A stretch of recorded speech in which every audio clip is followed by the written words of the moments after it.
حسب منصوبہ سنتری کے بتائے ہوئے راستے پر چلتے ہوئے وہ کروڑ پتی شخص مردہ خانے کے اندر گھسنے میں کامیاب ہو گیا۔ وہاں مردہ خانے کے فرش پر 2 تابوت رکھے ہوئے تھے۔ پہلے تو وہ تابوت میں کسی مردے کے ساتھ لیٹنے کے خیال سے گھبرا گیا، لیکن ایک بار پھر زندہ رہنے کی جبلت اس عارضی خوف پر غالب آ گئی۔ اس نے اپنی آنکھیں بند کرتے ہوئے احتیاط سے تابوت کو کھولا تاکہ لاش کو دیکھ کر خوف زدہ نہ ہو، اور اپنے آپ کو تیزی سے تابوت کے اندر مردے کے اوپر گرا دیا، اور اس وقت تک بے چینی اور پکڑے جانے کے خوف کے ساتھ وہ انتظار کرتا رہا جب تک کہ اس نے محافظوں کی آواز نہ سن لی۔ وہ تابوت کو جہاز کے عرشے پر لے جانے کے لیے آپس میں گفتگو کر رہے تھے۔ مردہ خانے سے لے کر جہاز پر پہنچنے تک اسے قدم با قدم جگہ کی تبدیلی کا احساس ہوتا رہا۔ جہاز کا لنگر اٹھنے سے لے کر پانی پر اس کی حرکت کو اس نے محسوس کیا۔ سمندری پانی کی مہک جب تک اس کے نتنوں سے ٹکراتی رہی تب تک اس کا عدم تحفظ کا احساس برقرار رہا۔ جہاز ساحل پر پہنچ کر لنگر انداز ہوا۔ محافظوں نے کھینچ کر تابوت کو خشکی پر اتارا تو اس کے کانوں سے محافظوں کی گفتگو کے چند الفاظ ٹکرائے۔ وہ اس تابوت کے عجیب و غریب وزن کے بارے میں ایک دوسرے سے تبصرہ کر رہے تھے۔ وہ کہہ رہے تھے کہ اتنے وزنی تابوت سے زندگی میں پہلی دفعہ پالا پڑا ہے۔ اس گفتگو سے اس کروڑ پتی قیدی نے عجیب سا خوف اور تناؤ محسوس کیا۔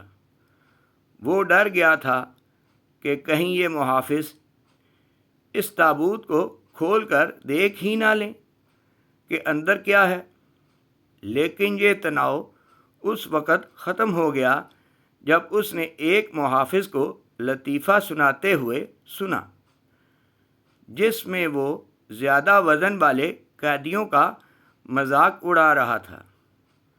مردہ خانے سے لے کر قبرستان پہنچنے تک شاید یہ پہلا لمحہ تھا جب اس نے تھوڑی سی راحت محسوس کی۔ اب اسے محسوس ہو رہا تھا کہ تابوت کو گڑھے میں اتارا جا رہا ہے۔ چند لمحوں بعد اسے تابوت کے اوپر مٹی کے بکھرنے کی آواز صاف سنائی دے رہی تھی، اور محافظوں کے بولنے کی آواز آہستہ آہستہ کم ہوتے ہوئے ختم ہو گئی تھی، اور اب اس اندھیری قبر میں وہ ایک عجیب صورتحال سے دوچار تھا۔ انسانی لاش کے ساتھ 3 میٹر کی گہرائی میں وہ زندہ دفن تھا، اور ہر گزرتے لمحے کے ساتھ اس کے لیے سانس لینا دوبھر ہوتا جا رہا تھا۔ اس نے سوچا یہ بات درست ہے کہ وہ اس سنتری پر بھروسہ نہیں کرتا تھا، لیکن وہ یہ بھی جانتا ہے کہ دولت سے محبت سب سے بڑی طاقت ہوتی ہے، اور وہ سنتری وعدے کے مطابق لاکھوں کی رقم لینے کے لیے دولت سے اپنی محبت کی بدولت ضرور آئے گا۔ انتظار طویل ہوتا جا رہا تھا۔ جسم پر پسینہ بہنے کا احساس یوں ہو رہا تھا جیسے ہزاروں چیونٹیاں دھیرے دھیرے رینگ رہی ہوں۔ سانسیں دھونکنے کی مانند تیز تیز چلنے لگی تھیں، اور حبس سے دم گھٹ رہا تھا۔ خود کو مطمئن کرتے ہوئے وہ کہنے لگا، بس مزید 10 منٹ کی بات ہے، اس کے بعد سب کچھ ٹھیک ہو جائے گا اور وہ دوبارہ آزاد فضاؤں میں سانس لے گا اور ایک بار پھر روشنی دیکھے گا۔ سانس لینے میں دقت کے باعث اب وہ مسلسل کھانسنے لگا تھا۔ مزید 10 منٹ گزر گئے۔ اس قبر میں آکسیجن ختم ہونے والی ہے اور وہ سنتری ابھی تک نہیں آیا۔ اسی سوچ میں تھا کہ اس نے بہت دور سے قدموں کی آہٹ سنی۔ ان آوازوں کے ساتھ ہی اس کی نبض تیز ہو گئی۔ ضرور یہ وہ سنتری ہی ہوگا۔ آخر وہ آ ہی گیا۔ آواز قریب پہنچ کر پھر دور ہوتی چلی گئی۔ اس نے محسوس کیا کہ اسے ہسٹیریا کا دورہ پڑ رہا ہے۔ اسے ایسے محسوس ہونے لگا جیسے لاش حرکت کر رہی ہو۔ ساتھ ہی اس نے تصور میں دیکھا کہ اس کے نیچے دبا ہوا مردہ آدمی اس کی حالت پر طنزیہ انداز میں مسکرا رہا ہے۔